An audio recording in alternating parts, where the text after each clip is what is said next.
Ja. Jeg må gjøre et innslag om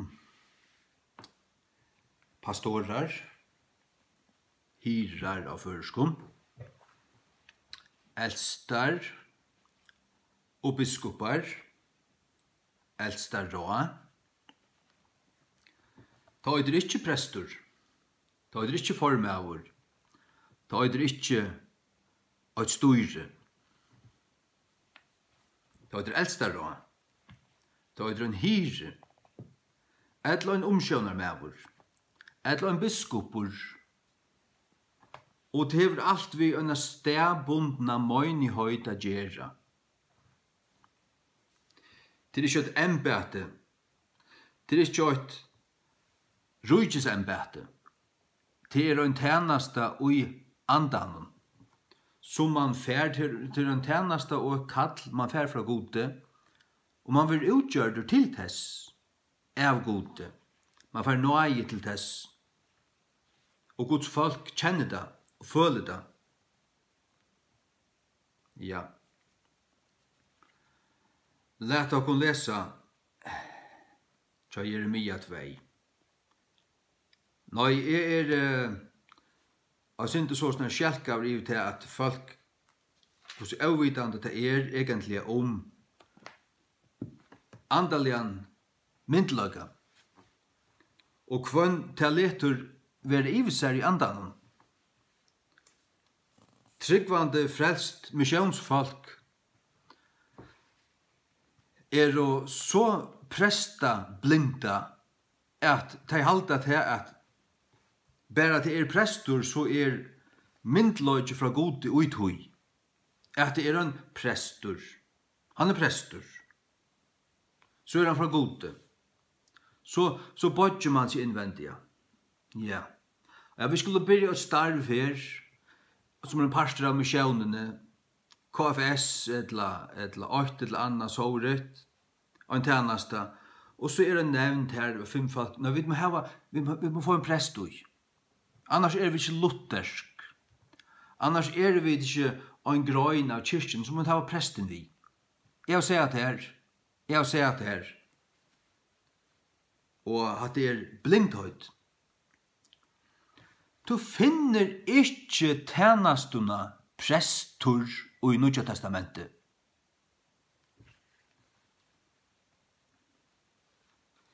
Ikke som en andlig tjeneste, ikke som et embete. Ikke som det som kyrkjan vil hava det til å være. Særst du en frelstur prestor til døms overbrim ut av nese. Han en hyre. Han en pastorer. Egentlig. Han slett ikke prestor. Meinar Svartaløy, han en svigaprofeter. Det det øynast han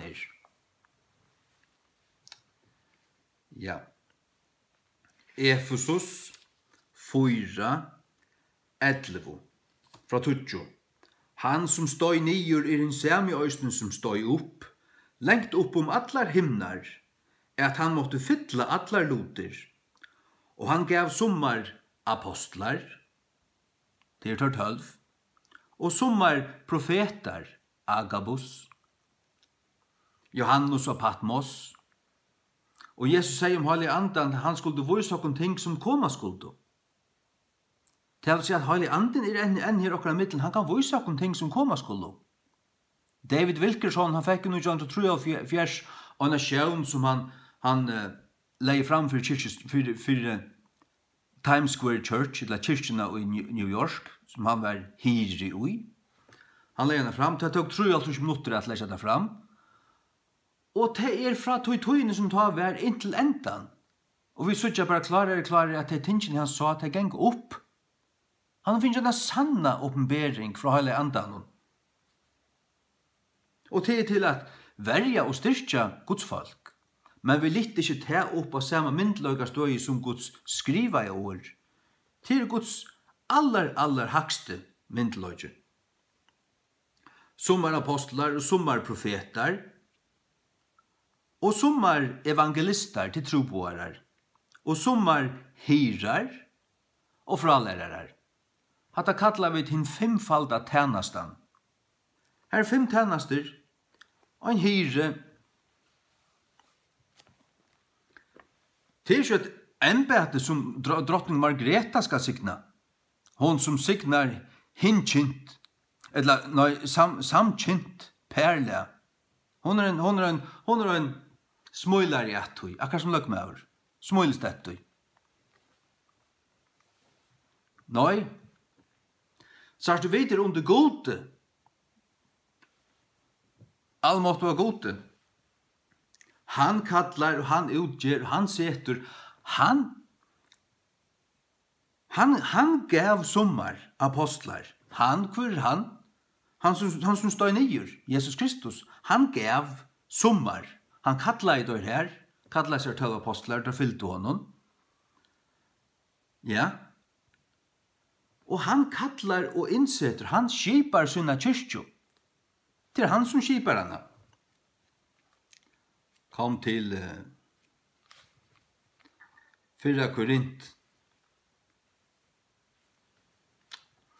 4 Korint 12, 4.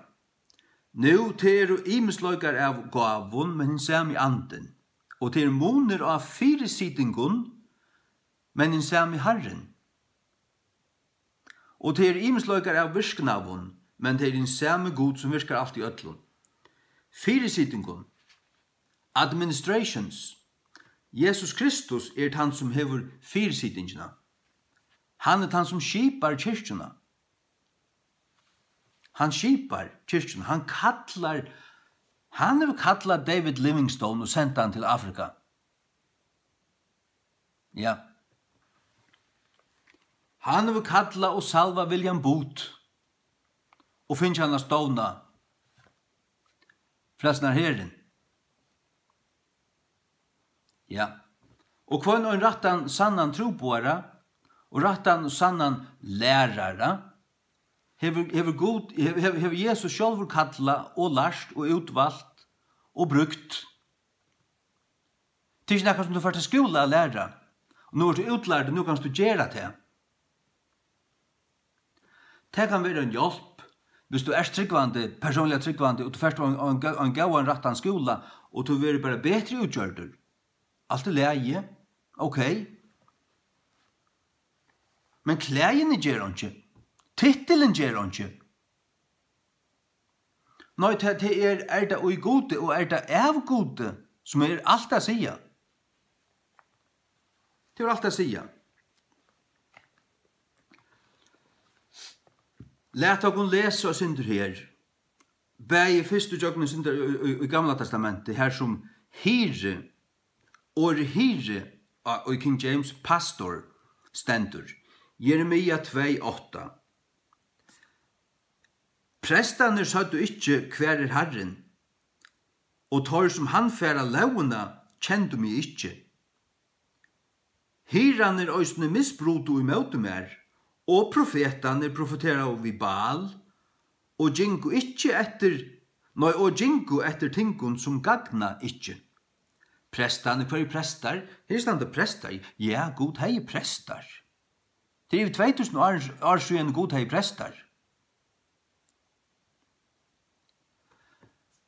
God til ångan prest haft siden i år 33, ta Jesus Kristus døye og Golgata krossen.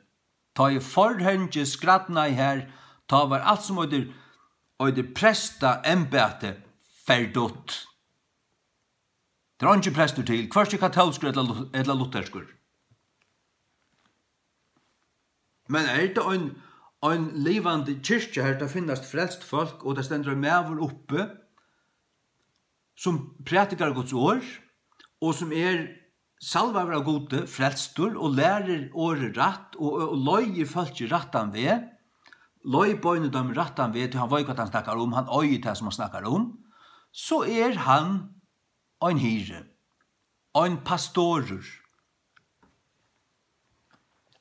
Ja. La meg lese om hva året pastorer merker. Pastor. Det stender i Websters årabøkene fra 1828 til en gau årabok. Noah Webster var en åpenbart en bibellesande, bibeltryggvande maver, ordentlig. Hans årabok fra 1828 fyllt vi bibelskon tinkon. Ja. Pastor, det kommer fra latuine, pastum, som merker at føa, at gjeva at eta. Det just det som Jesus kallar i Peter til i Johannes 20. Fø Simon. Ta i det øyne først vender så fø Simon. Elskar du meg mer enn heser? Ja, Herre, det var at jeg elsker det. Så fø Simon, Jesus sier det trodde jeg ferir. Skal jeg lese det? Jesus innsette, eller visste Peter til at han skulle være ein som gjever seien at etta. Hva gjever du som hyre seien at etta? Hva seiener? Det nøyfrelst folk som minne vaksen og i andan enn to. Du gjever du at etta. Hva gjever du at etta? Guds ord. Han gaur tænare, han gjever husfalken torra skamt av mæti og gauar tøy. Og rattar tøy, og ratten tøyma. Skamt av mæti. Ja. Han gaur huskadlen, Jesus kommer a rausa honom, som gjever husfalken og skamt av mæti og rattar tøy. Johannes 21. Så tar du etter, sier Jesus vid Simon Peter, Simon, sonur Jonasar, elskar du meg mer enn heser? Han sier vi han, ja Herre, du vorst at jeg elsker det. Han sier vi han, fø lampmøyne. Hva kallar han til? Være ein pastorer. Og vær Peter til, han var i eldsta ranon i Jerusalem, så jeg vet, i Gjerningen Apostlene 15. Han sier her, og Paulus sier i Galaterbrevnen 2, at han som gav honom kraft til høytningatjenestene, var den samme som gav Peter kraft til tjenestene med jødene. Peter var en hyre, en pastorer, og med jødene, jødakristen altså. Han sier vi han, atter for jeg og fer, Simon, sonen Jonasar, elskar du meg? Han sier vi han, ja Herre, du vorst at jeg elsker det. Han sier vi han, fø Simon. Lær deg Guds ord, gjev dem det som jeg sier. Han innsetter han ikke som prest. Nei. Han sier vi han for 3 fer, Simon, soner Jonasar, elskar du meg? Peter var harmor av til at han sier vi han for 3 fer, elskar du meg? Og han sier vi han, Herre, du vorst allting, du vorst at jeg elsker det. Jesus sier vi han, fø Simon. Ja. Feed my sheep, stender i King James, tror jeg verder. Feed my lambs, og så feed my sheep, og feed my sheep. Akkurat som stender i første King James. Læt dere lukke hitje her, oi, Romerbrevet 15. Skal du vise der? At det altså Bibel røyner rettvis gjøre såkallet prestatjeneste i Nye Testamentet, at Paulus skal kalla seg selv en prest. Det gjør han slett ikke. Først King James, eller det gamle dansko. Romerbrevet 15, vers 16. Rom 15, 16. Jeg leser først King James førsko. At jeg skulle være tjenare Jesu Krist til høytningarna, tjenande glede på skapgods, that I should be the minister, eller stendet servant, 15, 16.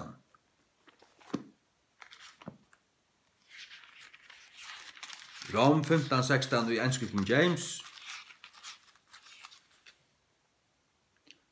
That I should be the minister of Jesus Christ to the Gentiles. Men minister ikke prester. Det tjenere. Den gamla danska sier at jeg skulle være tjener Boi etter mer.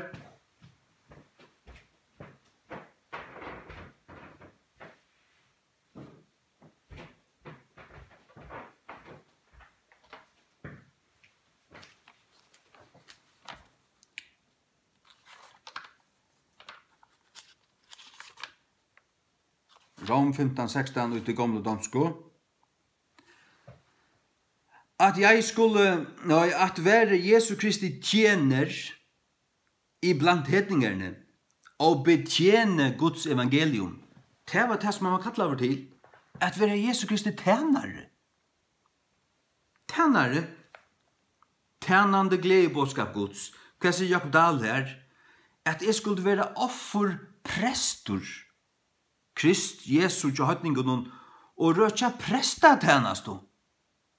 At det fløytande falskt. Fløytande falskt. Victor sier det samme. Victor Danielsen har vært en prestasløygur in disguise. En prestasløygur in disguise. Vi får atter til løsningen av Noah Webster av hva den pastorer er. A shepherd. Nummer 8 er a shepherd. One that has the care of flocks and herds. En hyre, en pastor er en hyre. Det det som året merker. Det kommer fra latuine, pastum. Det er herfra, det enske året pasture kommer fra. Pasture, det er et lente, et velvattla lente, en bøver, som sier en gang da. Er du hyre, så løy du seien her til, og gjør seien at dette. Så er du en hyre. A shepherd, one that has the care of flocks and herds. En som er omkjøren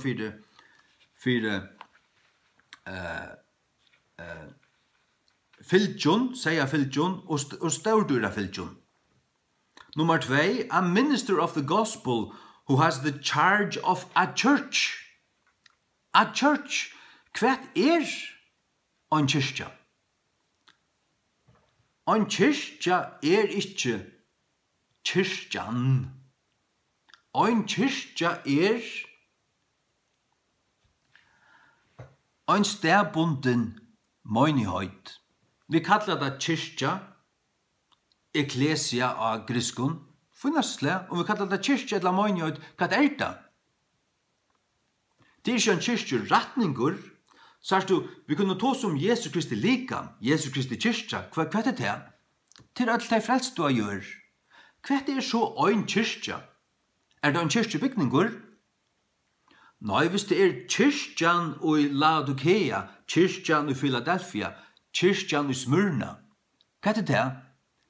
Ja, men det er de frelste, og i tog til stenon, og i en avvisningsstegi, som møttest, hørte Guds år, var frelst, brod og brei sammen, og møttest, hørte til Jesus Kristi likam.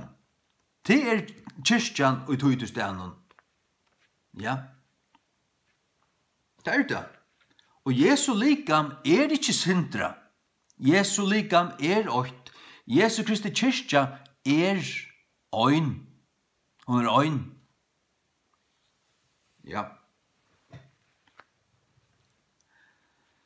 A minister of the gospel who has the charge of a church and congregation, til en pastorer altså. En tænare gledebådskapesins, som hever avleggingene av en kyrkju eller en samkommun. Whose duty is to watch over the people, hvers tænasta eller avbyrd er at hava vakt, at eller hitja, passa på, falskje som er under honom, and instruct them in the sacred doctrines of the Christian religion. Og at løybeina teg, og i tømmen høylav og godslæren, og i til kristne trunne. Jeg lærer deg opp, jeg styrker deg. Og til leser du i gjerningen av apostlene, ta i Paulus og Silas, var kommet og en rundfer, så stegget du, du skulle ikke fære atter. Og vi ikke sa kyrkene som vi da var stående, vet hvordan tar vi veit vi, og grunnfesta der, styrka der, atter, og så fører der, fra sted til sted. Og, ja, halleluja. Nu er jeg kanskje av skipa over her, men lett å konfere lät oss færa her atter til Jeremia. Det var det som er planlagt lät færa vid køyre av her på i Jesu navn. Jeremia 3:15 i Jesu navn. Jeg vil gjeva til kun hirar samsværande vi hjärsta mot, som skulle føa tikkun vi kunnløyga og skile. God skulle gjeva dem hirar samsværande vi hjärsta mot. God hei funnits en mann et sin hjärsta av David. Han røste han opp. Og han skriva i 45 salmar som vi døya, som God har valgt ut og kort ut sinna bøybel. Inspirerar, varvøyter, hver nikkeprikk, hver jota, hver tuttel, varvøyt og rattut, beia enskun og føreskun, halleluja. God ville gjeva okkur hirar samsvarande hjertasutt, som skulle føa til okkur. Ja, det altså en pastorer, til en som føyer, vi sa det her vid Petre, fø seg mun. Halleluja. Jeremia 21. Jeremia 21. Til at hiraner vorner auskinsker. The pastors are become brutish. Ja, brutish, ja. Og har ikke søkt herran, tog skulle tar ikke framgenga, og all tora fylgjer skulle vera spjødd. Har ikke søkt herran, og her en som søkja herran. Søkja herran og veksa, genga fram og tog. Ja, og av tog at herran ikke kjente herran, ikke søkte han, så at det hadde nekka djeva falskjene fra herran, tog ble fylgjene spjødd, fylgjene gingo til gruntar, tog at herran var ikke så som der åtto. Ein herre varst du han, hva gjer han herre? Hva gjer han sier med vår? Papi har sier, jeg synes ikke det. Han fer ut her, han gjev dem ikke et harsht, høyt brei, som de skulle jakle på. Det klarer det ikke. Han må brøta det nyer. Han må gjev dem til sånn at de kunne eta det. Ja. Du må gjev dem det så at de kunne skilja det. Og det må ikke bare være tøyne tankar, tøyne psykologi, og tøyne læra, og tøyne, eller tradisjonen, eller tan lutherska læran, det som vi læra. Nå lær deg Guds år. Lær deg Guds år. Det er sannur mætur. Det er tan mæturen, tan gaui og hygne, huskadleren skulle djeva husfalskenen og i røtten tøyma. Ja. Jeremia 12:20. Negvir hirar hava 8 vungar mun, tar hava trakka mun skamt under fæut, tar hava gjørst mun indesliga skamt til øyna øyna øyjo. Negvir hirar, så du hirar, Moses er en hire, Ezekiel og Jeremia og Jesaja var hirar, det vil si at øyne kvar som kjenner og vet hva han snakkar om, og hever det sanna fra gode, og hever opplært av andan og av gode, og tala det rett. Det er øyne som stender under gode, som god brukar. Det er talerør av gode. Men er du ikke til, eller varst du til, men er given at jeg var gater etter hva du gjerst, så kan det elva til at Guds skamtur, Guds vingærer, hva er Guds vingærer? Vingæren er møgnehøyden. Vingæren er saunaveren av falskjennom. The congregation, saunaveren, møgnehøyden, kyrkjan. Du måst gjøre dem året rett. Du måst lære deg rett opp. Ikke gjøre dem sugersøt lyfter som ikke halder ui. Og gjøre dem ordentlig mæt. Ikke bare suger, ikke bare søtt, ikke bare rauma, fløta. Gjøre dem brei. Brei. Guds brei er Guds år. Ja. Halleluja. Ja. Jeremia 16:16. Jeremia 16:16. Kvært vi vugur mer. Jeg har vi ikke skunda fra at være en hyre er fylgjat her. Så at en hyre sjálvur må være en som fylgjer herran, og som søker han, og kjenner han. Jeremia var sjálvur en som kjente og fylgde herran, så at kunne han være en hyre til øren, så at en hyre er en som gonger undan. En som kjenner til god, en som har Guds kunnleika, og som kan løybeina øron og i sannløyga av sonnen. Ja, rattan ved, ikke ut i myrskur, ikke ut i falsklæro, men fra sannløyga til sannløyga, fra sannløyga til større kunnløyga om sannløygan.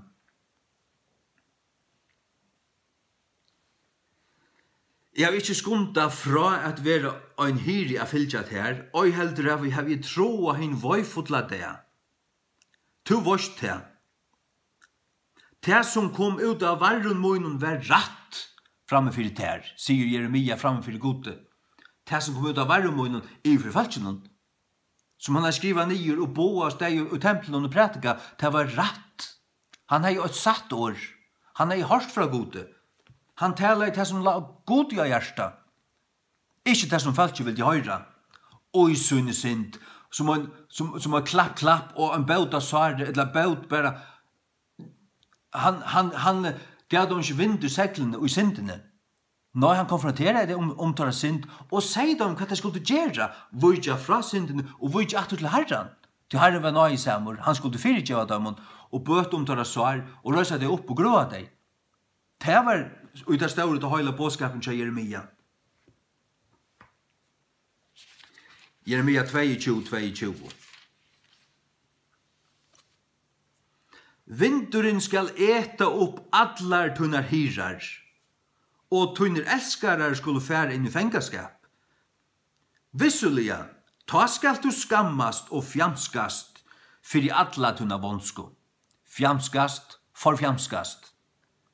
Skammast og forfjamskast fyrir alla tunna vonsko. Vindurin skal eta upp tunnar hyrar, tog tar hættu såa vind. Det stendur ikke Jeremia, tar hættu såa vind, og tar skulle hesta anna melderødden. Tar hættu såa bare til vind, tar hættu ikke såa i sannløyga. Tar hættu ikke pløtt hjørna og såa sannløyga, så sannløyga og rattvise vakse opp. Falt ikke livde godlest, og gikk bare vujar og vaks i godløse. Og hyraner på bare framgångt og fri og velvilt, og velgångt, manje. Det var svikarprofetene som gjør det. Det gjør det Jeremia ikke.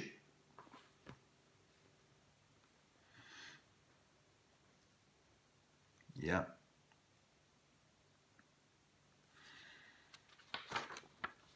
Jeremia 23:8. Voi veri hirunun som øya og spjeja seg bøytesmunns, sier Herren. Voi veri hirunun som øya og spjeja seg bøytesmunns. Øyan et han opp. Øyledjan. Sigva mergen ur nun, ikkje djeva dem til rett året. Så det kan også være et anmennende år. Det er ikke leggjande. Men tar auto til å lese til Jeremia og til Ezekiel løsene at tar vanlige hiraner, tar auto seien opp. Det vil si at tar tog pengene fra dem. For det kan være tutsjent og til vorst. Det var bare pengabåskaper og sånn ekka. Og det var alt fyrir til sjálvar til vana hyrar. Jeremia 23:2. Tess vegna sva syr Herren god Israels imot hyrunum som føa folk mot. Tid det var spjatt fylgje mot, og riket har bort, og hev ikkje vitjat høyr. Tid et annet som hyren øyra gjerra, at det var omsorgan fyrir segjunum, ta med nøy omvende, ta med voiko, og vitja vitja teg. Vitja dør. Være gav ut deg. Fær inn godt tja dem. Spyrir deg hvordan det heva det. Bia fyr dem. Og sånaka. Fær ut til Etelsheim og vitja det gamle som ikke langt kunne komme og møte i sånaka. Ja. Tid var spjatt, fylgje mot og rikje tar bort. Og jeg vil ikke vitja tar. Så jeg vil vitja om man iver tikkun ta idla av tikkara gjerun, sier Herren. Herren vil refsa der som gjeras lukt. Ja.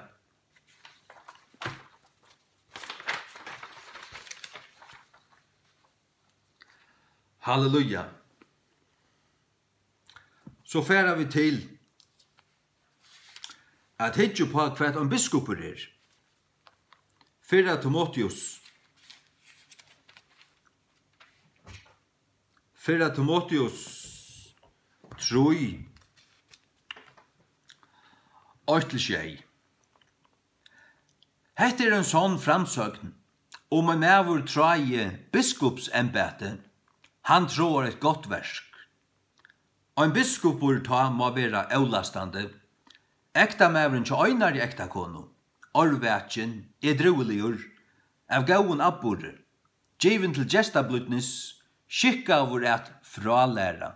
Ein biskopur skal være ein som dora læra fra seg, kvæt, sunn egna tankar, ein synergi, klovnur, ein underhaldare, eller ein fævulatur flakrare, ein filosofur, nei, ein som kjenner Guds ord, ein som sværar vi Guds ord, og veit hver til aktuella året stendur som sværar einen spurninge, einen definitivun tekste, som gjev et rett avlutande år, hatt av det.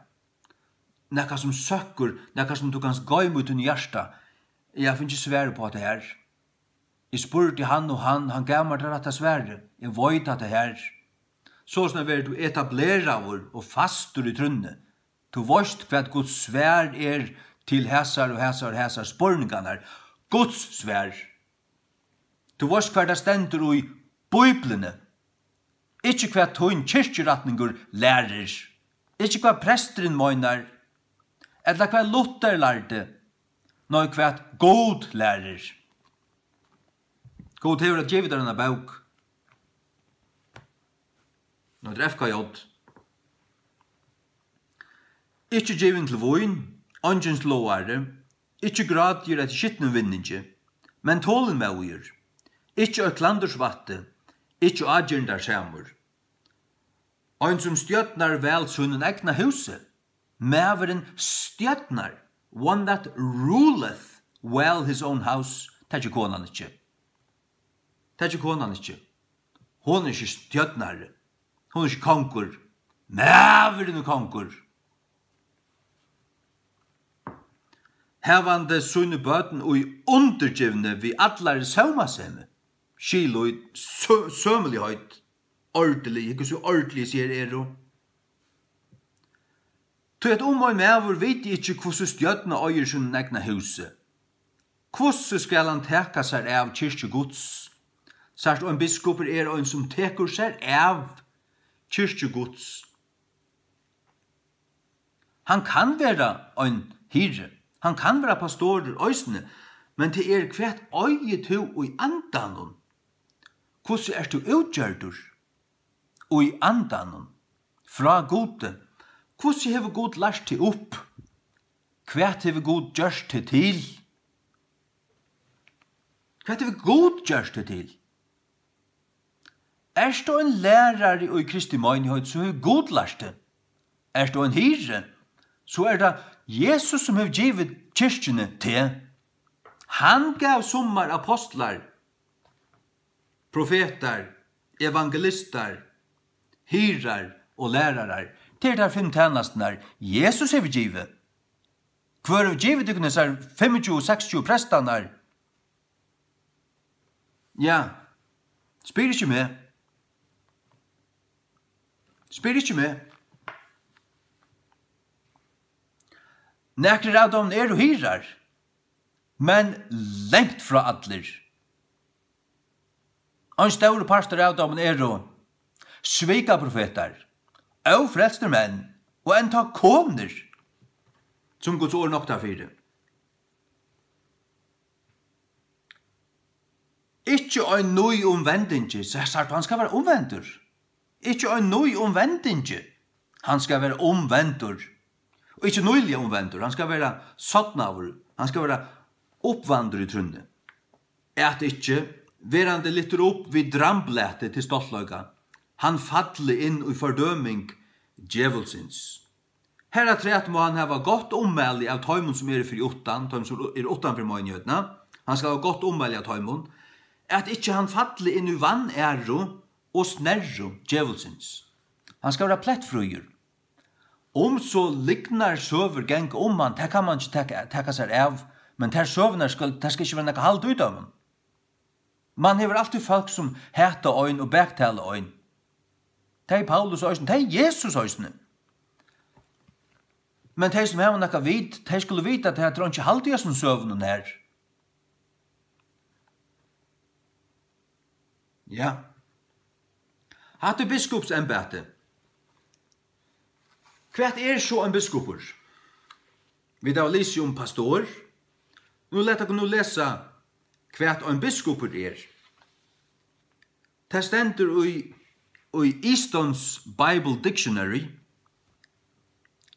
Her stender at en biskoper en overseer, altså en omskjønarmæver. En omskjønarmæver. Og i en møgnighet. Det ikke en som konger eller drottning eller et eller annet geistlighet hever givet en gudsgreit seg med en prestabuna, med en stor gudskross og bætje. Nei. Sørst du til en møtavur kristen, til en som kanskje hever vært hyre, til en som hever vært eldste, og han kanskje hyre ved kvørst. Han kan trakka til, og han skal være for å lære, skikka være fralære. Han skal kjenne Guds ord. Han skal være en sola, og en stølpe, og i Guds møgnighet, og i du stedbundne møgnighetene. Du stedbundne møgnighetene. Vi leser videre. In apostolic times, it is quite manifest that there was no difference as to order between bishops and elders. Og i apostolskare tøy det helt grøyt at det var ikke måneder i middelen av en biskop og en eldsta. Or presbytery til eldsta råa. Ikke måneder i middelen til. Det var brukt først anna. Men det allikevel en sinter imisk tjeneste. En eldste og en biskoper. Ja. En biskoper, han skal være for å lære. Og en biskoper på en måte hyre. Men en eldste ikke endelig hyre. En eldste en sola. En eldste en alidsmæver. Ja. Lett dere fære til gjerninger apostlene 20.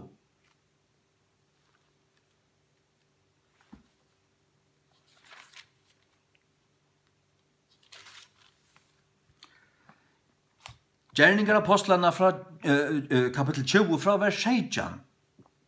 Og fra Miletum sendte han til Paulus til Efesus og kalla i hinnar eldstu av kyrkjene. Han kalla i hinnar eldstu. Så leser vi så kommer han vi gjennom anmenningar året til tåra. Og så sier han her fra vers 22. Det er alt sammanhengande vi fra 16 til 28. Han sier i 22 til at jeg vil ikke skudja at kundgjera tikkun alt Guds råd. Så sier han, «Djeve gætur tessvegna etter tikkun sjálvun, og etter öllun fylgjenun, og i Efesus, møgnihøyden i Efesus, de kristne, de frelste, de omvendte, tar skulle djeva gætur etter seg sjálvun, pass på seg sjálvar, og fylgjen som vær her. Iver kvørst halgi anden hever gjørst tykkun omsjónarmenn. Halgi anden hei gjørst tor eldstu og i møgnjødni i Efesus til omsjónarmenn. En omsjónarmævur òsni en biskupur. Så hatta a sindur tatta det her. Det lujtjist. Og som det stender her, at i apostolskare tøy var det brukt kvart anna.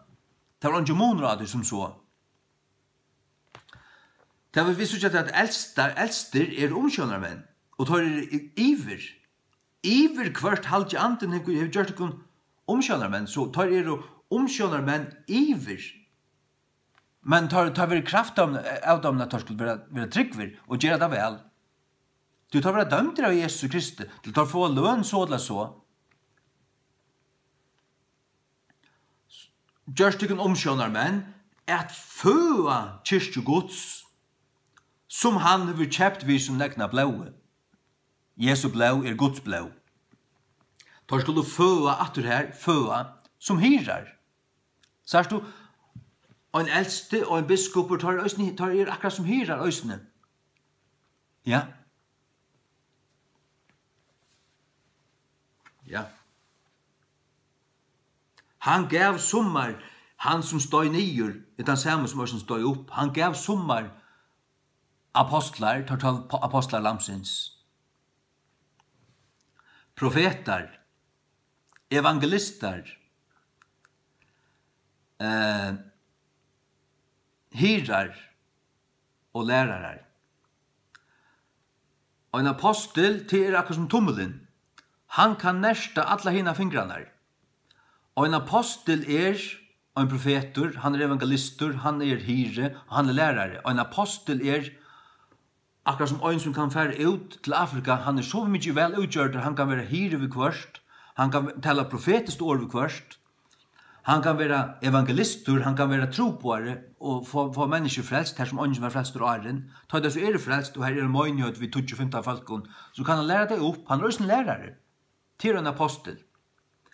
Og en profetor, han sier, sier Herren, så pøyger han etter, og han setter skapmat, du vorsta, hatt et år fra gode, du blir slien av det. Taler han et år fra gode, så føler du det. Tøyer han hesen fingeren, han pøyger etter. Og en evangelistor, til den langste fingeren, han nær langst ut i heimen, og fiskar folk inn i møgnjødene. Tøyer han evangelistor, han mannafiskare.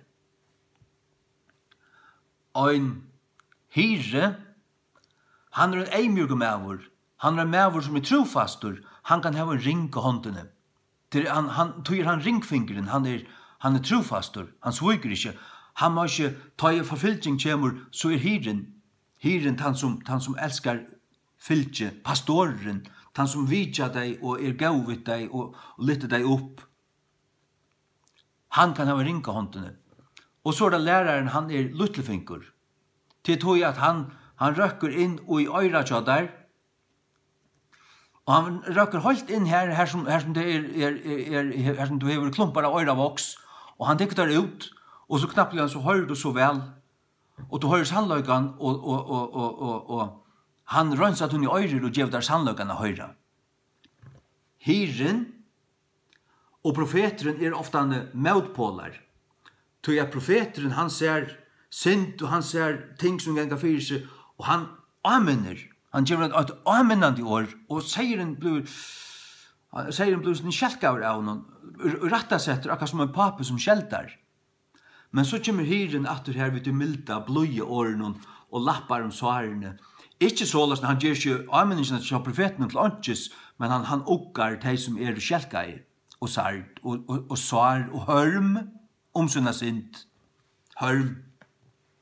Sånn er god sett møgnjødene saman, sånn er at vi oppfyller kon annan, vi supplerer kon annan.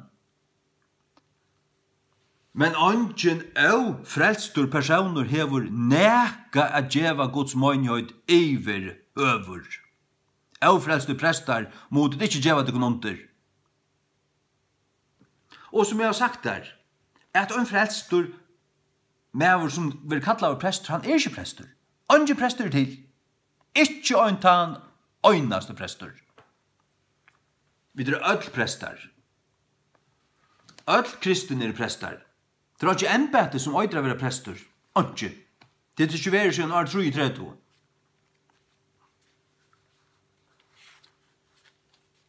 Satta april. Satta nissan år 33. Vi öll prestar, sier du. Åpenberingen 8:5. Og fra Jesus Kristus som det trofasta vittne, og en fromgittne av tommen deio, og prinsur konga gjerrarinnar. Honom som elskar i okkon, og tvau okkon fra okkara sinton, og i søgnen egna blaue. Og hever gjørst okkon, vid öll, tryggvande frelsto, til kongar og prestar. Er bei kongar og prestor? Er du frelstor, så er du kongar og prestor. Han frelstor prestor, hverst kongar eller prestor. Han ikke. Og en frelstor prestor en hyre. Og gongur du i en møynighet, så ein han som du kallar formøver, få ta åri ut høttuna der, og bruka det omkant jattur, han som han som de kallar formøver, han hyre, han pastorer. Og hatt de kallar for nevnden, eller styre, det for eldste. Og det skal alt være menn.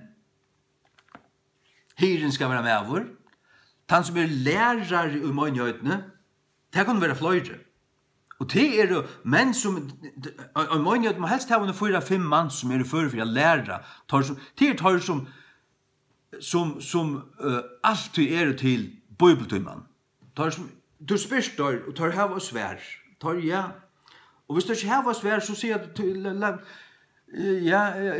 tar djeva deres svær, men så tar tekka det så nær at tar sier, la meg øyna bøk, les okkur om at her, la meg lukka hoksa om at her.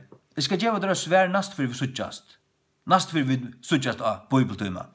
Og så djeva han der av gibbri svær ta.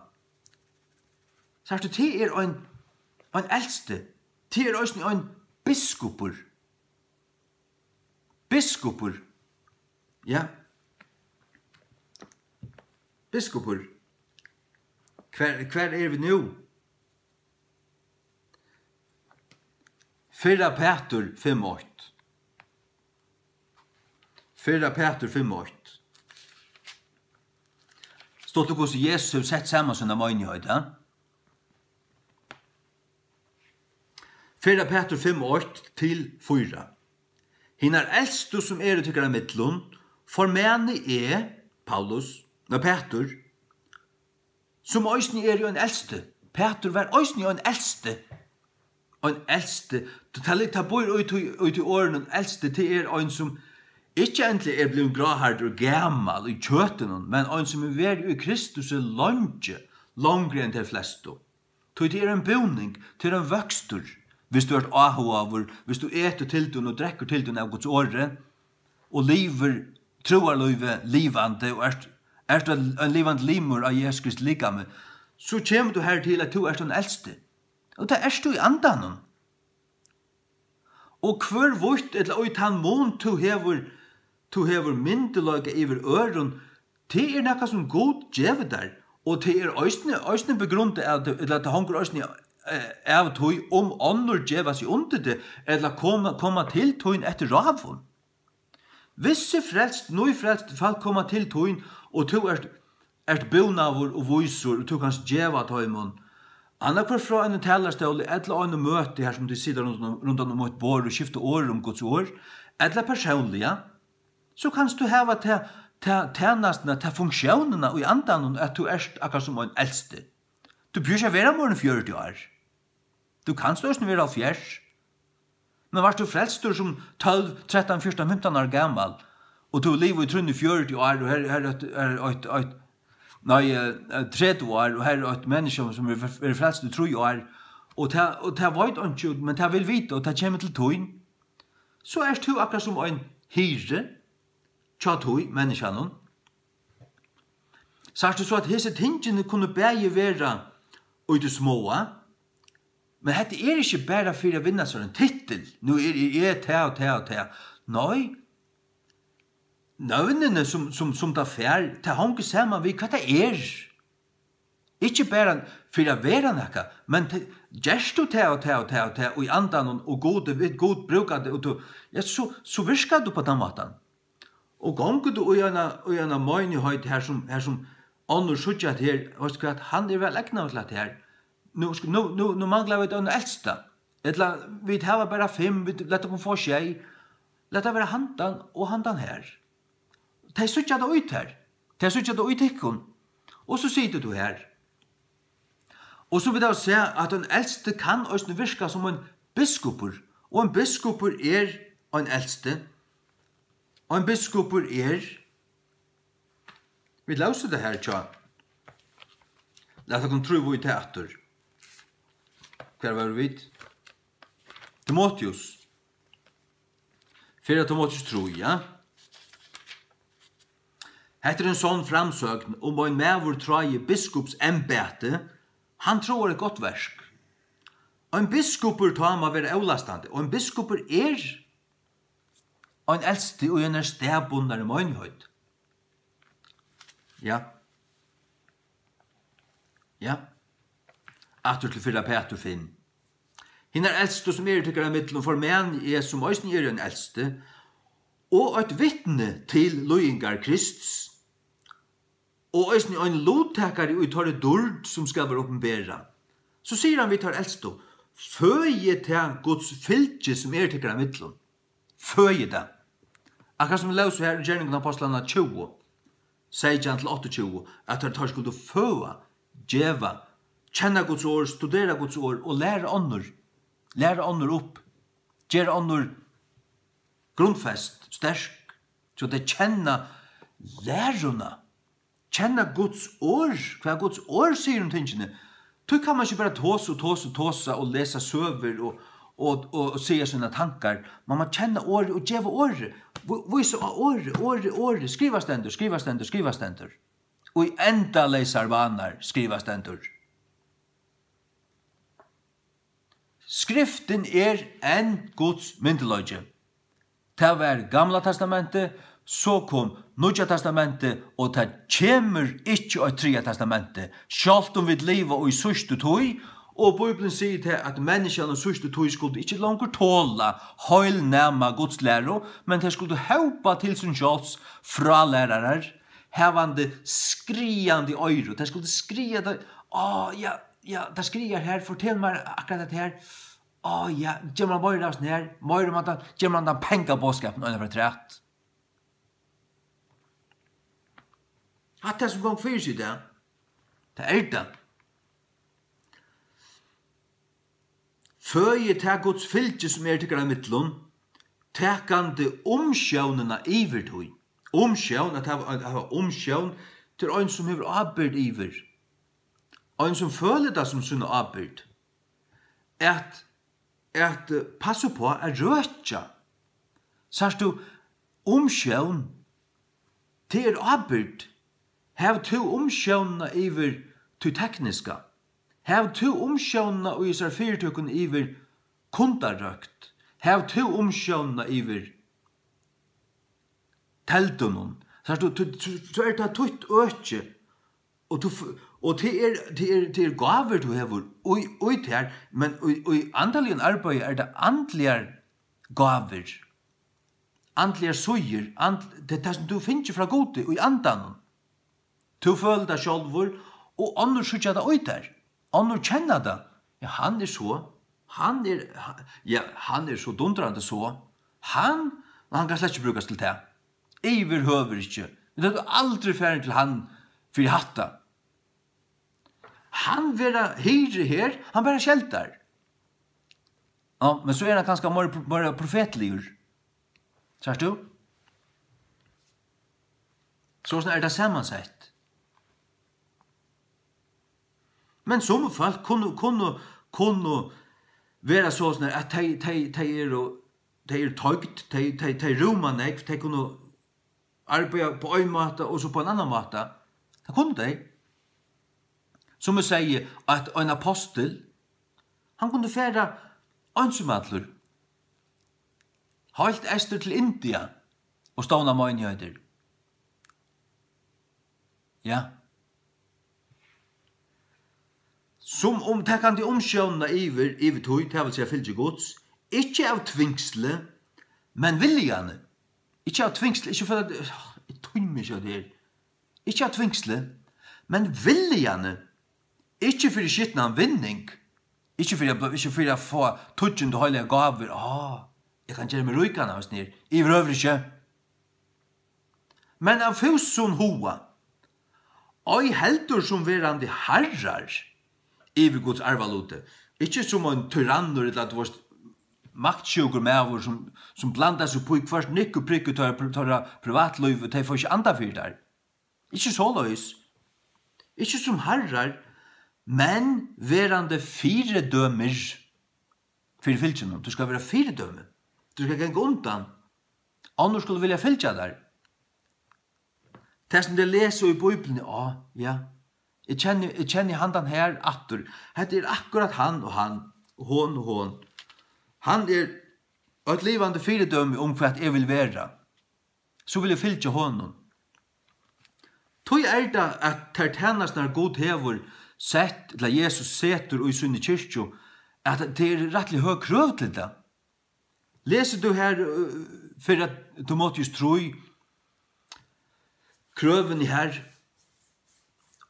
og i Titus kapittel 8, krøvene til begge eldstar og degnar og hyrar og biskopar til høykrøv. Høykrøv.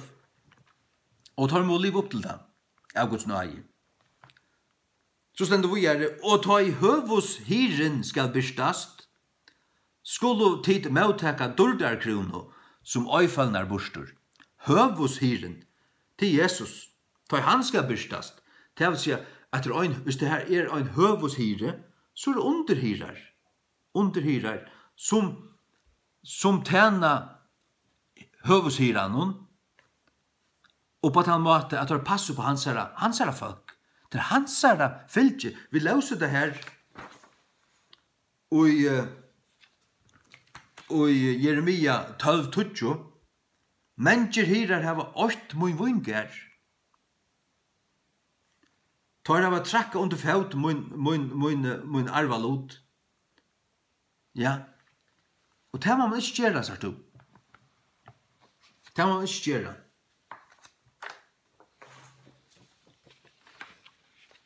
Ja. Lät oss lesa Filippibrevet 8:8.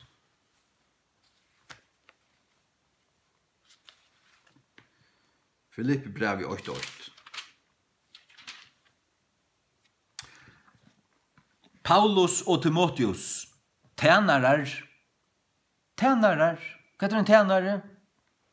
Det en som, det nekva gjerra, han skal gjøre hatt. Han kan ikke leva for seg. Han er ikke tog til sin egen ahuamal. Han tjener honom som han i tjenest og tja. Og det stender også i ærestene, vi hermen. Og en som i her tjenest, han frasier seg nek ting, han er ikke tog til alt. For han må toknast honom som han i her tjenest og tja. Tjenare Jesu Krist til allra hinna høylav i Kristi Jesus, som i Filippi. Vi biskoponon og degnonon. Vi biskoponon. Og så snakkar vi om det vi av en bisp i fargen. Paulus skriver, apostelvarsar Jesu Krist, heter det verset under Bibel. Paulus skriver til Møgnjøden i Filippi, han bidrar halsa biskoponon, så her nekver biskopar. Hva så en biskopor? Jeg har sagt her. Det en eldste, men det en eldste som hever en sindre æra suju, det en eldste som også fører for fralæra. Ja. Så det sommer eldster, ganske ikke det, men kunne være soler her allikevel. Tar plettfruer, 4 mynter, kanskje ikke akkurat fører for læra, men så skulle være biskopar. Biskopar tog akkurat som hyrar øysene, tar som pastorer. Men og gjennom øynene kan være øyn som hyren. Det kan også være flere hyrar gjennom øynene. Det tar man på hur stor den är. Men så man det är kanske en iverhyre, eller hakst, eller du vet, det är en land och skipan och just här, da finner du til sånne mittlun. Nei, du erst han som ståna i. Du komst her, nekka vær, og du bygde alt opp. Ja, vær du så her. Men så er det du vet. Det er så imist.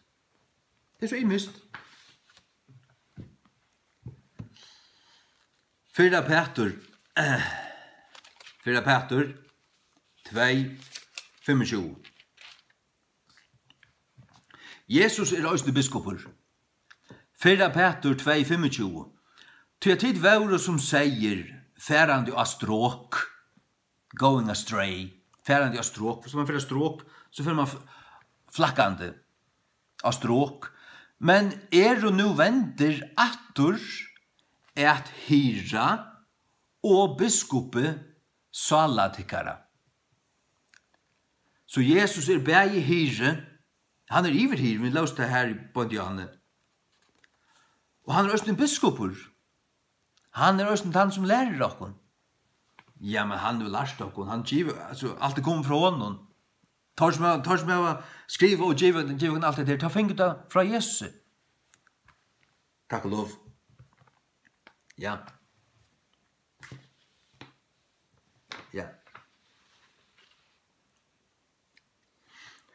The term bishop is never used to denote a different office than that of elder or presbyter. Altså en biskoper ta året for omgående brukt til at vise av noe annet enn en eldste, eller en som er limer i eldste ranen. Det vil si at eldste ran er det samleie, og her er eldster og biskoper. Det er eldste ran, det samleie. Så at eldste ran kan være størst, det kan være tessvekna 12 mans, men det er menn alt sammen. Fra tog fyrsta til den sørsta er det kallmenn. Det hvis du har nærkere respekt for Bibelene. Er du en bibeltryggvande, så er det hesa bøksene du skal studere. Og hesa. King James av 1611.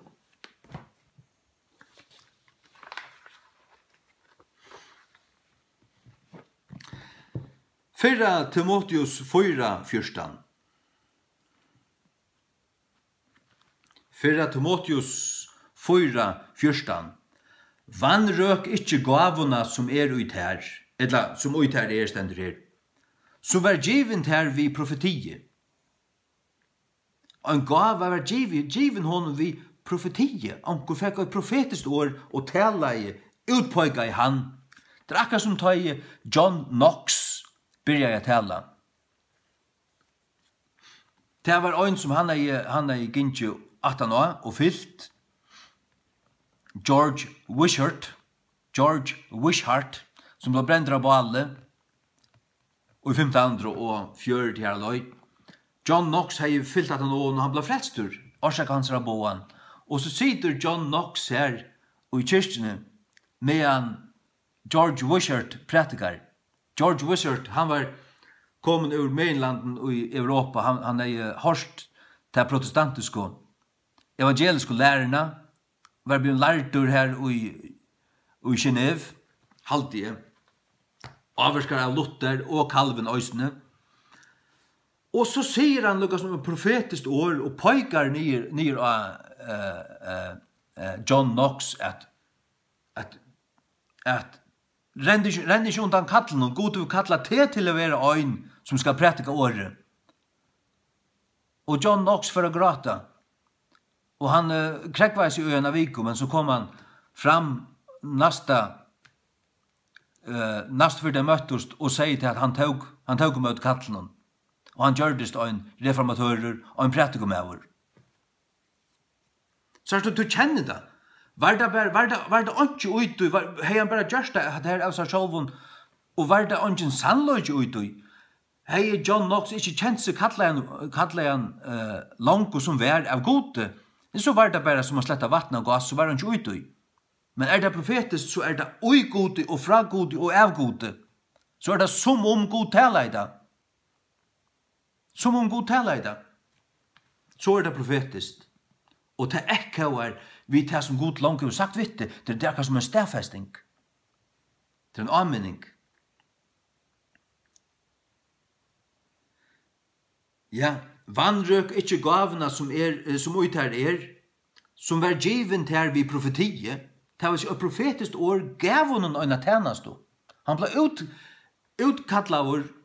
kallar ut tjenest og innsettur, eller kallar ut vi en profetisk åre, men så stender det vi avleggingen av hånden eldsta rasens. By the laying on of the hands of the presbytery. Her stender presbytery. Så a presbyter til en elder. Og limur i eldsta ranon, det til en eldste. Presbytery til eldsta ra av førskun. Jeg fann ikke andre år enn det. Det til. Eldsta ra, det en samansett. Det enske året presbytery. Så at tar eldste løt og henter han, og valgsikna han, og innsett han, så akkara mittlun, og jeg har en antalliga ligamnon her, erst to. Timotheus verk vet, jo han var hyre. Så tar eldste, har du innsett han, og skal du skal være hyre her. Pastorer her. Han som mest framme. Han som talar mest, men vi stand at han fyrir det. Og det omgående såles at hyren verur lukka som øynaveldes herre, og alt, og bare, det skal ikke være nokkur personstilbyan. Begge hyren og tar eldste og biskopaner og alt det her, tar skulle være undlagter kritikk, og tar skulle være mottæskeligere for kritikk, og alt skal kunne rettast på, og i sannløyka, og vi Guds åre. Halleluja. Så stender her i 4 Timotheus 5:16. Læt tar eldstar som stjøtna vel. Så du eldster stjøtna. Tar stjøtna. Støyra. Nu skal hatta vera, nu skal hatta en møtekampanja, missionsvika kallar man det, missions og i heimamsjønne. Og så vil det samskipa. Og så det en stjøtnan til å støyra. Læt tar eldstar som stjøtna vel vera taldar tvøyfaldan høyur verdar. Ser stekliga tar som strevast og i årenon og godslæro. Sars du? Eldstar strevast i årenon. Til tar som alltid møta opp til mykvaldsmøte. Sitte her. Og tyverre det ufattelig feire det som gjør det. Det 1, 2, 3, og en harmoni og det som trusfalk enka. Og det så gærlig at tar som sitta og i styren tar det kom ikke. Det hvis nekka skil var oi, Guds møynjøyd, så møtte, hva det styre vekk, tar ikke møyde så møtte alle tar eldstå opp til kvann bibeltøyma og bønarmøte og alt øyla. Det skulle være eldsalenar. Eldsalenar de som man sitter fremst. Sitt eldsalenar fremst. Hva skal ta øyter? Til å sette allopsvalgte, akkurat som en liskipar sitt li, hva skal jeg, nå er to vergene. Vi to så taktiske, vi to her mitt, to sånn rally avgrøyden og allopsmæver, vi tippa her framme. Her framme. Det best du setter fremst. Og så har du øyn som du satsar alltid på, han skårar alltid, hva skal vi du her? Fær du framme til, du varst. Når tippa her, stande tid du verger malig her på, tid du så downer. Au avgrøytner. Sars du? Så det det østning Guds møynighet. Tøyr som møter opp til bibeltuman. Det eldste rei. Tøyr som ikke gjør det. Det tøyr kunne kalla seg hva vilja. Tøyr ikke verdig til å være eldste. Tøyr kunne bare pakka seg på en veien, sette seg attesta bank og pilka nøs.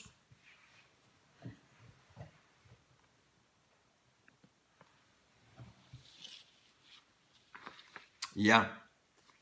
Vi leser vad är det här i Noah Websters ordabøkene fra 1828 om året bishop til et navnår, og det kommer fra latuine episkopus. Episkopus.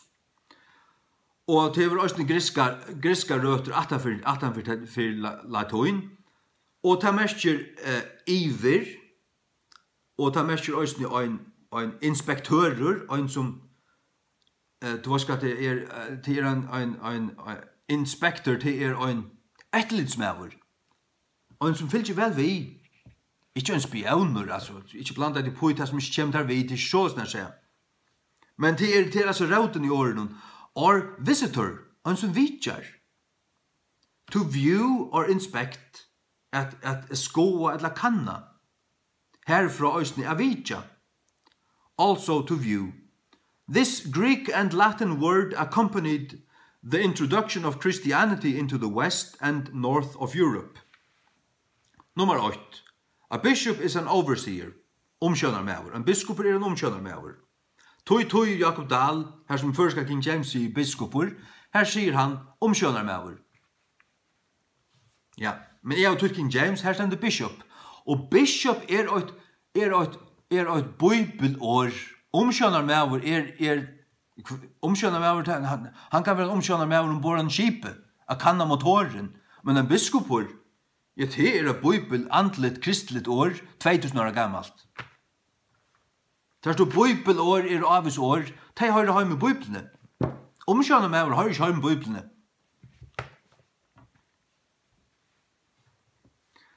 Men han en omkjønarmæver. A spiritual superintendent, en andlig omkjønarmæver, ruler or director, stjøtnar eller direktører, applied to Christ also. Kristus øysen i ødelse tingene her. Ye were as sheep going astray, but are now returned to the shepherd and bishop of your soul, som vi løser Johanne 4 Peter 2. In the primitive church, a spiritual overseer, an elder or presbyter. Altså en biskoper i frumkirkene, og en eldst i øysene, eller en limer i eldsta ranen, det det samme, vi har sagt alt disse tingene, nu endurtek av det bare. One who had the pastoral care of a church, men det gjør noen mening at hos som sålsene var i frumkirkene. Frumkirkene? Kyrkjan enn her, vi lever enn i nøytestamentlige tog, god til vi giver okken hesa bautjene her stendur hvordan han vil hava tingene. Vi kunne ikke snakke om, ja, men tingene brått, og nu har vi prester, nu har vi et øyn bisp, og under, sålasne, det nu. Og så er det anke bøyna standa og i skriften i høver, og så er man misjonshus ditten og datten, og han formauer, han større. Og større skal helst hava helt om helt, kvinner og menn. Og så sier Guds ord at den eldste skal være en øynarkonomæver. Og en hyre skal være en øynarkonomæver. Biskoper skal være øynarkonomæver. Hvordan kan han så være en kona? Sars du hette det som stendt skriva. Skriva! Og i Guds ord. Jesus tar han ble først der av djevelen ut i øymørsene. Han siterer i skrifter Mosesar som tar var 15-1600 år gamlar. Og tess var Guds ord og til leie alt skap mat. Det setter alt på plass. Og nu har vi Nya testamentet. Nya testamentet var Herre Jesus Krist og folk råkna det ikke en gang som nekka. Ja, det er ikke brått. Ja, det utviklet det hele. Ja, det er ikke sånn langer. Hva søren det for folk? Jeg kjenner slik ikke vittegon. Jeg kjenner ikke vittegon. Det alltid for en bibeltrykkende med vår? Hvis jeg blir spurt og skal finne det av noe og gjøre svær vekna god, vekna min Herre frelser Jesus Krist, så finner jeg det her og bærer det her. Angærastane. Alt annet manna år og manna meningar. Men det han ikke.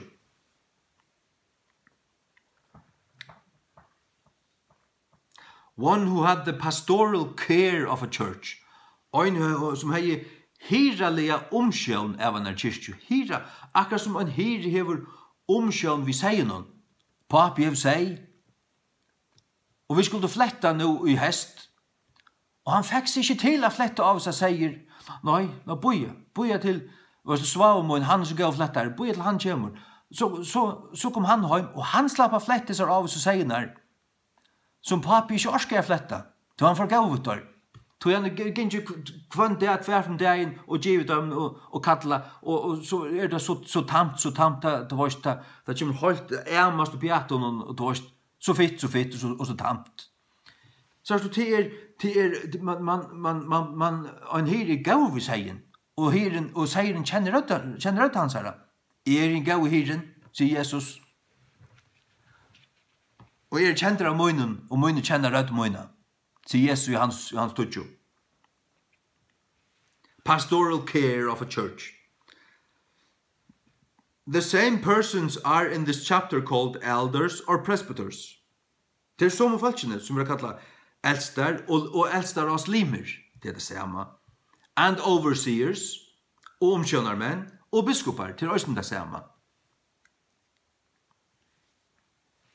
Ja, så har du navnene biskopar, omkjønarmenn, eldstar av slimer, eldste, det lykka som, ja, men her en liten moner, og så det snert her, men det samlet, tar som sida, det kan være så snart at ta en måned et heldig møte at ta en talerstøvn sender her, og så en rød av støvlen at han fyrer.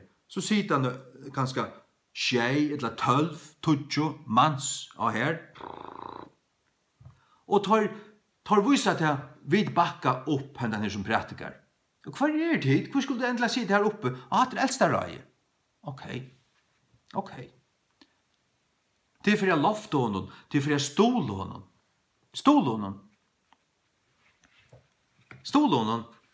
Jeg har opplevd til Østene, øynene til en misjonsbuk, jeg får opp og vittne i.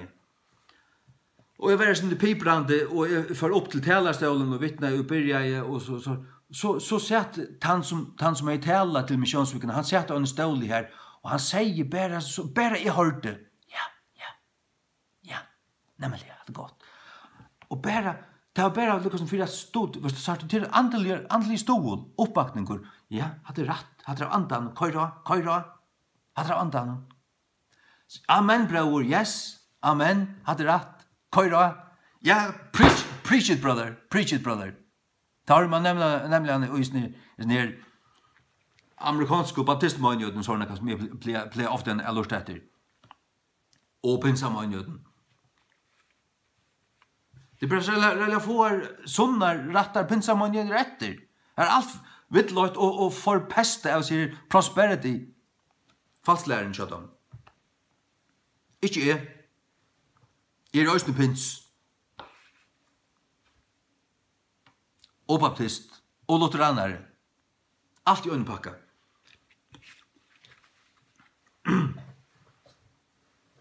Årsak av tog som jeg vil oppleve. Jeg doktor rundt vatt. Doktor i andan og elde. Oppleve nøygavner, så det også karismatikar. Lutheraner, ja. Rattutkjering av trygg og tangjerningar. Heimamisjon som er, jo, som så. Vi prater i evangeliet. Menneskjon til frelso. Nok om det.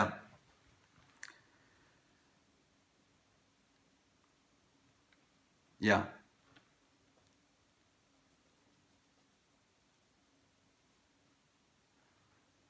Titus og tjei. Nu får jeg sette djevast. Titus 8:6 fra 5. Hetta får jeg djevast vi halvtid. Titus 8 fra 5. Paulus skriver til Titus her. Titus er fylst vi Paulus. Paulus let han være etter av Kretøy. Og kvoi, det skal du høre her.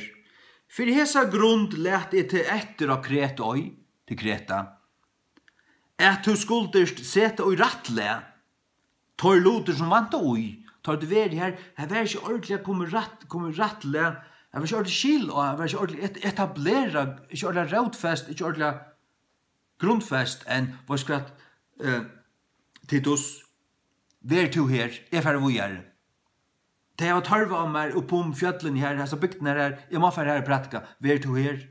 Hva skulle han gjøre? Innsetta eldstar, og i kvarjon stegi, og i kvarjon stegi.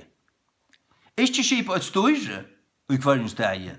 Han skulle innsetta eldstar. Og i kvarjon stegi, ikke bare øyne steg.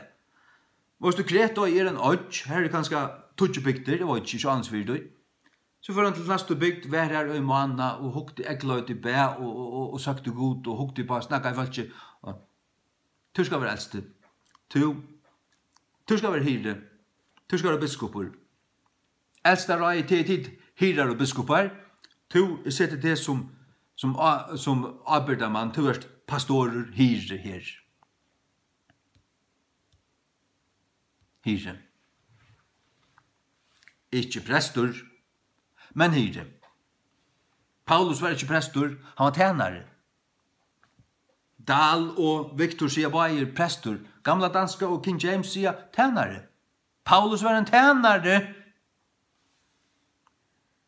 Innsette eldstere kvarens det er øns og i hei fyrirskipat her. Så sier han, om nekar veri avlastande, ekta mevorinn tja øynare ekta kono, hevande trofast bøten, ikkje akkard fyrir aurigeskap etla austurli. Tog ein biskopur, sagt du, fyrst snakkar han om eldstar, så sier han biskopur. Hva er så, han tås om ta sama. Vi tar lyset det her. Jeg visste ikke jeg her, men så ikke det i skriftene at eldste og biskopur ta ivelappar. Du kan godt heva et eldste råd til presbytery. Og en kyrkje i Skottland er The Presbyterian Church. Det er kyrkjen som John Knox stående i. Til den skotska reformationskyrkjen, hun er Presbyterian Church, Scots Presbyterian. Og hun var nemlig oppbygd på den måten at i hverjon steg skulle være vel kipa ved en eldste råd. Og til sammansett bei vi biskopen og eldstun. Biskopar heva til fram om hinnar at tar og viser i åren, men eldstur skulle også være til. Så vi løser det her, Johanne, særlig at tar eldstar som strevast i åren, og i godslæro skulle være talter tvøyfaltan høyre verder.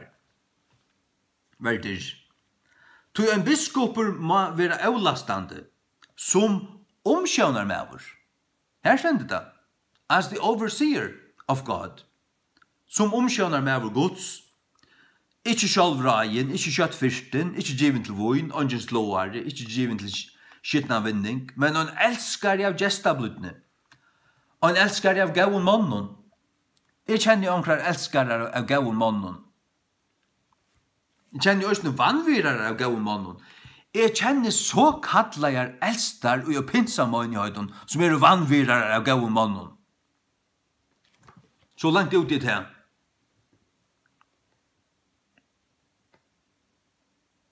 Edrueligur, rattvoisur,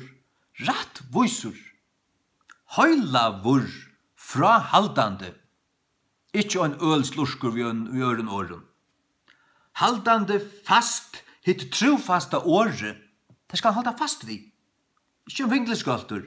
Haldande fast hitt trofasta åre, så som han var en lærdur. Så som han ble lærdur. Nei, det er jo en lærdur. Paulus lærte meg her. Kom du ikke si meg noe annet her? At han må være førerfyre, vi høylnæmare godslæro, bæg at åminna og at sannføra anmelararnar. Han skal være førerfyre, vi høylnæmare godslæro, høylnæmare sunnare doktrin, høylnæmare godslæro, bæg at åminna, minnes til, sier det atter, sier det kraftig an vi korst, og at sannføra, man kan ikke hørste det så vel, nu tar jeg ikke opp for meg nå. Jeg ble sannfører av honom. Sannfører anmelaren, de som alltid mot i møte. Det er som fall som alltid skulle mot i møte. Ja.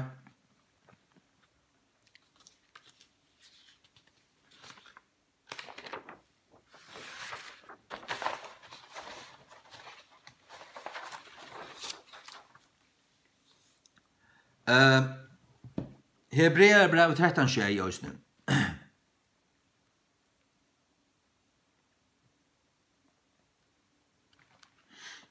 Hebreerbrevet 13:6. Minnes til torra som heva stjøtnena i vitikon, så du torra i flertal. Her var ikke bare ein mever som er alla myndløygan, men her var du, nei, fløyre han meveren, tann. Her var ein, og det skal ikke være flokkadrattur i middelen tøyr. Tøyr skulle være øynir. Tøyr skulle standa akkurat som uenar rettjo, arm i arm. Akkurat som ein murer av mannen til vårt. Vi standa saman. Vi velja hendan her, to brauer, vi to høvus, vi to pastoren. Vi kjenner det så, og han, jeg har også kjent det så, sier han så. God sier det vi med for 2 mann, sier han. Hikka så er det to. Vi standa saman om det, og så er det her. Minnes til torra som heva stjøtnena i vertikon. Han skriver altså annars til alla, altså en flokk av folkene, hebraisk, eller jøda tryggvande, det heter jo Hebreerbrevet. Minnes til torra som heva stjøtnena i vertikon, som heva tala Guds ord til tykkara. Tar som møtte stjøtnena, var tar som møtte tala Guds ord til tykkara. Det vil si at tar eldstå, var det for å tala, for å læra. Hvers tryggv fylgje, djevande fær enda liktena av torra etfyr. Ja. Jeg gav meg fær Løyve til Frans Petersen, inntil hans enda. Alt hans Løyve, jeg var jaunan og vidjajan, alt tog. Øyne mena sett ut i Edelsøymnon, la her, ut her å lese evangeliet for henne, lese en kapittel og bia for henne. Øyne fra mannen, det er sørste 2 år i et løyt landa, men han var la her sjukur. Jeg gav meg færd alt hans liv, hvordan han levde. Jeg helt han kæran mun i hjärsta, inntil endan. Gjevande færd enda likten av tørre fyrr, så stendur Jesus Kristus, hin sami og jar, og i det og ever. Paulus sier det vi tar her i Korint, vi etterfylgjere av mer, enn ta ons, og selv etterfylgjere Kristus. Paulus var en hyre, og han fylte Jesus, sjálvur, og teg at du ser han, og hørst han, og tidser med evangelien fra honom, og hatt lært av honom, og gjør du etterfylgjere av honom. Han som var en underhyre, iverhyranen, som kjøtt skal byrstast. Så vi to trofastor her som to erst. Her som du settur, vi trofastor. Gånger du inn i kyrkju og du er en frelstan prest, så er han ikke prestor. Just vi jo kallar han prest. Han er en hyre. Er han prestor og pratikar Guds ord ratt, så gjør han der eta fra Jesus. Er han frelstor, så vil jeg gjøre der teg bønt framlir da, at gjevast er gang i kyrkjønnen. Fullstendig han. I var en kamp, og boykottet han, ikke råkna han som en bror en gang. Han dolka det.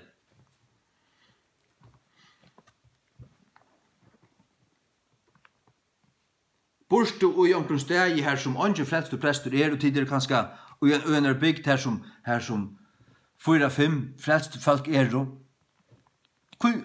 Tenk om møtest, og i omkring heimehuset, døylig og et år, teka en bolla fram, og blanda et glas av rebenasaft, og tog hans brauda breie sjálvur. Gjer jeg så ofta som til det eta til munnar avmenningar. Det gjør du der. Jesus har givet okkur seg sjálvan. Det er ikke magist. Öll sakramentalistisk trygg påtrygg og gandur.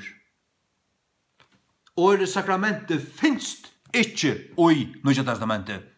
Her finst forskrift. jeg skulle åpna til 4:11 og lese, jeg let opp, og hon bønt her, 4:11. Til gode vi. Være til etterfylgjere av mer, det var det som jeg siterer i bønt Johanne, nå det her, enn til en som i av Kristi. Nå pryset tekken brøver, at det minnast til mun og øtlen tingon, og halda fyrskipannar, som avhanda i tekken her. Men jeg vil haft tekken av vita at høver hvers manns i Kristus, ja. Fyrskipannar. Så det her King James.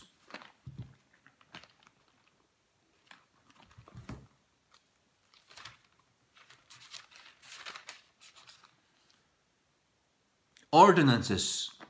Ordinance, to ordain, til at bestemme at det skal være så.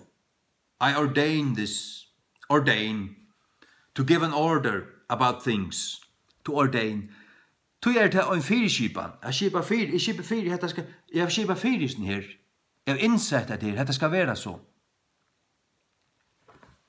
Det har Jesus Kristus innsett og fyrskipa. Og Paulus ber det vågjere. Kvært. Herrens bor. Og i samme kapittel, så tåser han om mannen og konene, og tjunaband, og mævren i kvinnen og ditten og datten. Så kommer han til vers 23, så sier han, det har finnet fra Herren om det som også handa i tikkun, at Herren Jesus til som og nått, og i hver han var svidgen, tog brei. Tog brei. Takk til et brei, og skjer en bita av, legger han av bordet, du leser et her, 4:11 og 23 og ut, så beger du, og så brøyder du brei, og så eter du alt her av, takka Jesus for at han døy for å kunne Golgata krosset, så takka du alt, og døyla bygare til grammitlen ville bena saft, og så hava tid vært til Herrens bord, til det var ikke bruk for nøkron, som mannen som kallar seg prest, at spela kong golare av Davidikon, iver høver ikke. Ikke undergivet nekran prest. Det andre prester i mer. Utan øyn.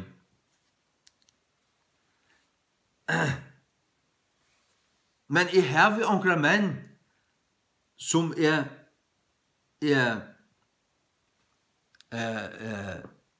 hitje opp til og lære fra.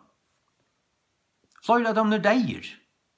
Dave Hunt, han deier.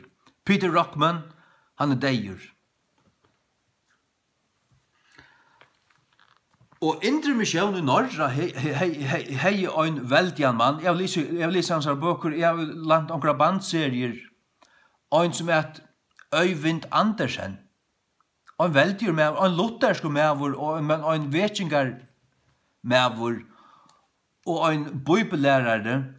Og selv om han deier, så han enn. Han hei en hirat hennes. Han var også en eldste. En biskopur, en omsjønar med, kall han hva du vilt. Det hva du utfører, det hva du finnes nøy til, det hva du gjerst. Det det som avgjer hva tjenest du hever. Og til mån til hva du finnes for herren.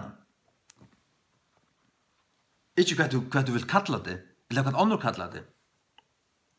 Eller hva noen skole, akkurat teologiseminari i København, stemplar, nu du til, fader den her kvita rundt om halsen her, fader støren bok, et negv, drekk vin, spell bort, filosofera, nu du prest, sikkert en skam. Og så finnes det ikke en gang, og i Nye Testamentet, det er ikke en tjeneste en gang. Nei, overbrimer en hyre, han en hyre, han gav hyre. Jeg hørte han sier til i Sjønvarpnån, sørste dag i 2016, i Sjønvarpnån, han gav tala.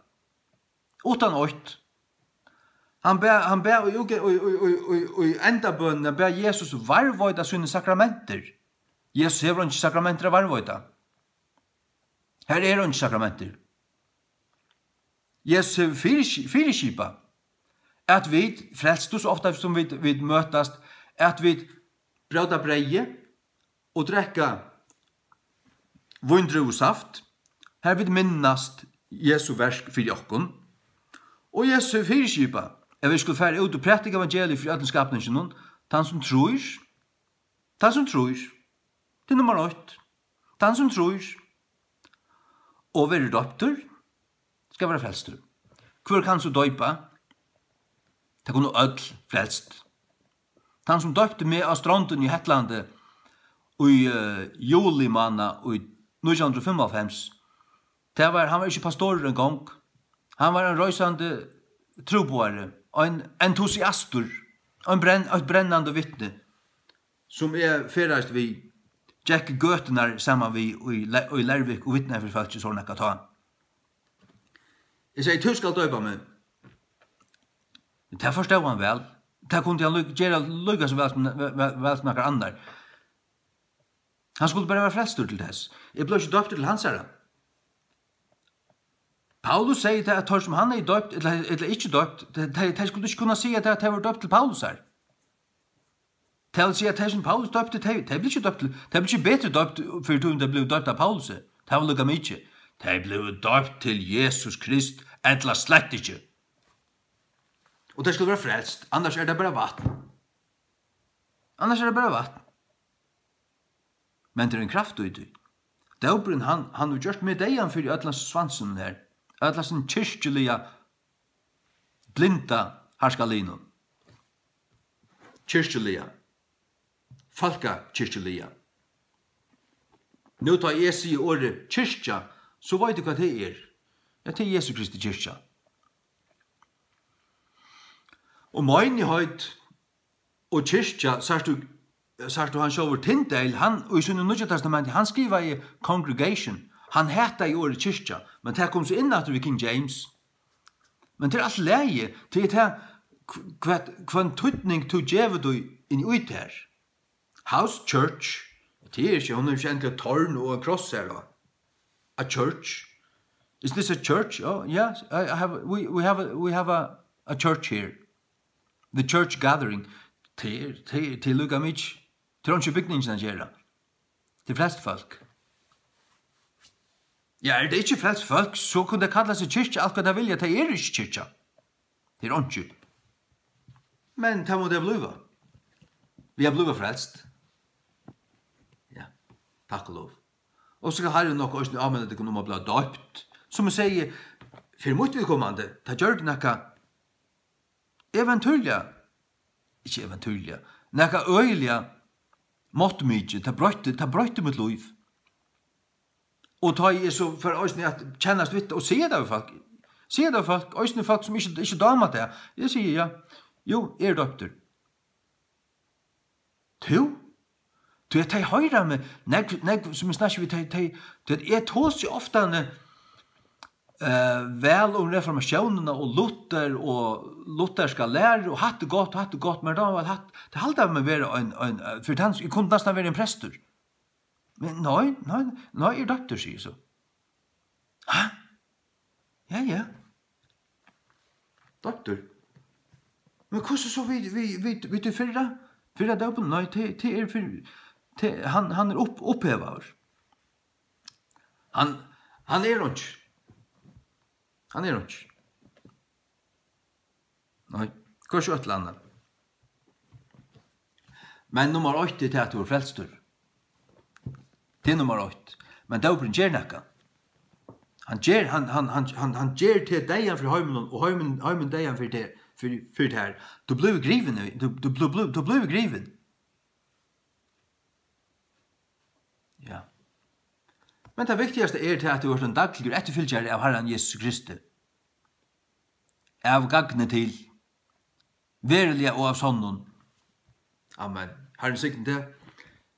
Herre, be for øyne kvarn som er lurt etter sin her. Be om hette må være tømme til sikningar og styrke og vokstur, og at du måst grunnfeste deg og lette deg genga fram, gjøre dem fast under føtter troarlige, og gjøre dem en brettelbita, som man sier ofte før, skulle blå på tonna til et lett uttrykk, men at de må få en trångt og en tråan langsul etter at grau på ut hunnen året, for å farva bøyblene og løyta og kjenne bøyblene ut og inn, kjenne retta svære og ta aktuella verset, det som sitter alt skak og mat, og i øynekvarens borgen ferdig ut, At hette det, og litt av tutt år opp, tutt år, skriva stendur, Bibelen sier, jeg vil ikke høyre nok annet. Lett det være slik. Det ikke slik som kunne pakka sammen i Jesu navn. Men vær slik. Takk til støv i Guds år. Og fær ikke av en panelfund vi 5 folkene her som angen av Bibelen av borgen kanskje 8 eller 2 frelst, og så en politiker, psykologer, dit, og så skulle de snakke om aktuelle evner som til øye at avgjøre vi Guds åre som menighet. Menigheten blevet drukken av heimen og det er hun blind. Hun vet ikke hver en ganger.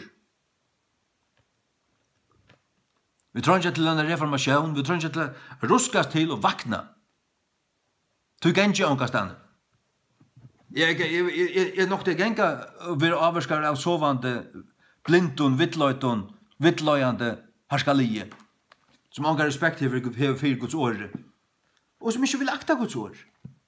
Og det stender øynar kone med hvor han og kone hans har skrevet så at det gjør han ikke. Hatt det så snart var det frumkirken, nå er det arbeidset. Og så det, så stender det å skrive. Guds forskrift. Guds forskrift. Og det stender også skriva svart opp av kvitt og i Bibelene at apostel var Herre Jesus Kristus som Jesus Kristus selv valgte og som han valgte å lette skriva hes i årene og kørte det og i sånne Bibelen og gav her Bibelene her ut det stender skriva og i 4 Timotheus 2 men jeg lov ikke kvinner av fralæra etter at tilrena myndeløyke over mannen men jeg vil kvirre. Det at Adam var først mynd av sujan Eva. Og Adam var ikke tøybavur. Adam var ikke lokkavur, lumpavur, tøybavur. Men kvinnan verande tøyba var i misgjerene. Tøy lov den ikke kvinno. Han gav ikke kvinno lov av fralæra. Paulus, som skipa, Jesus valgte han til å skipa møgnhøytene. Paulus med et utvalgt røskap. Han ville bruka. Han med et utvalgt røskap, sier Jesus. Og han valgte Paulus, og Paulus fører ut ved Timotheus og ved Silas, og tar grunnlaget og møgnhøytene, og her skriver Paulus til Timotheus, som var pastor i Efesus, og han sier at Paulus selv gav ikke kvinneløyve at fralære. Kvinner skal ha munn og møgnhøytene. Så sier jeg at det er bare et uttrykk for tøyene, som man hokser i ta. Det er apostel var Herre Jesus Kristus, og det stender skrivet i Nye Testamentet. Og til djeva loika lærfyrda, til leggen tjøyta. Til halde det her tider kom langkur. Til frafadlen. Jeg vil ikke være løyter av tikkun. Og så sier Paulus det samme i 4 Korinther 14. Atter det samme. 4 Korinther 14 fra 4:30, men lette kvinner tykker halda tøgn i kyrkjonen, til det er ikke løft tøymna tala. Det er ikke løft tøymna tala i kyrkjonen. Og så standa der som lærere og pastorer. Folk latt vekk, og det er så ikke gale vidt du. Det er blindt.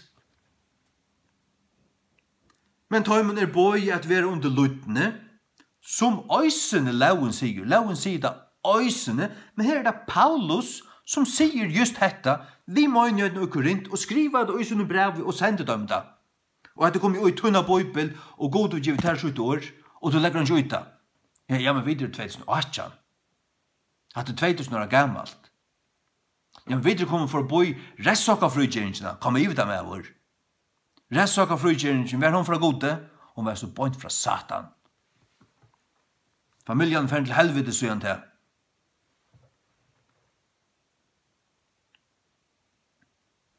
Vers 35. Og om ter vilje læra nekran lot, let ter spyrja sunnar ekta menn heima. Han sier til kvinnerna så dundrand skap mat. Til en skam tja kvinnerna tala i kyrkjene. Kvært kom år gods ut fra tikkun, etla kom til tikkara øynans. Om nekra mever halte seg sjåvan av være en profet, etla antlian, let han virkjenna, at tingene som skrivet til tikkara og bøyene tja herran. Hva han skrivet til okkara? Det som du akkurat hørte, og som du så deiver at du ikke kan høyre. Du heldur at det være bøyene tja Paulus. Paulus skriver at det er bøyene tja herran. Og så legger du ikke pett ut da. Ja, så kan du takke og vente om. Gjør så vel.